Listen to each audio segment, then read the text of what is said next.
It's not that you don't know using a reference isn't wrong. It's the fact that you've been gaslit. Wait, give me a second.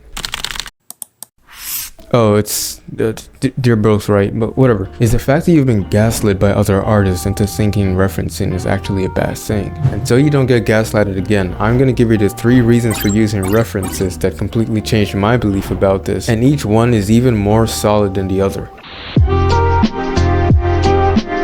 Number 1 is vague spots. So basically when you're drawing, it looks kind of like this. You're drawing it, but then you reach a certain spot and you don't exactly know what's supposed to be there. Then you go look up a reference. That's one reason, because you could have the concept in your mind, but putting it on paper or on a canvas is a slightly different skill. And that's because the drawing part actually comes from your memory and not your imagination. And that's it. We're human. Our understanding of reality is limited. And the only way to fix this is to observe real life.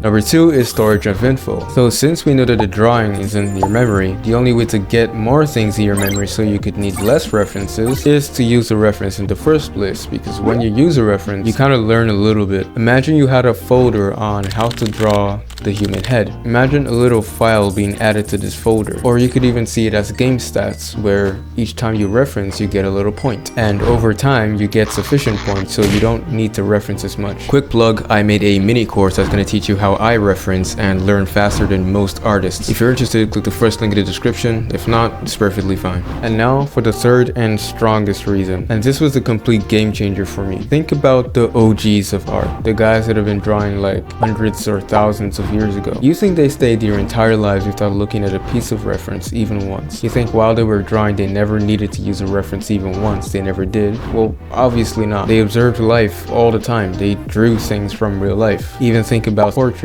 They're staring at you and recreating you on a canvas. So if artists that existed long before us and are so much more skilled than all of us used references, then why is it that we shouldn't, or why is it that we feel bad doing that? And I'll let you on a little not so secret. The reason these people even make such content in the first place is because, well, if you didn't know, the internet kind of runs off emotions, and the stronger the emotion, the more engagement. And let's just say making you question yourself, or making you question whether you're a good artist or not, or if you've been cheating, is a pretty strong emotion. Well, that's it. Let's get to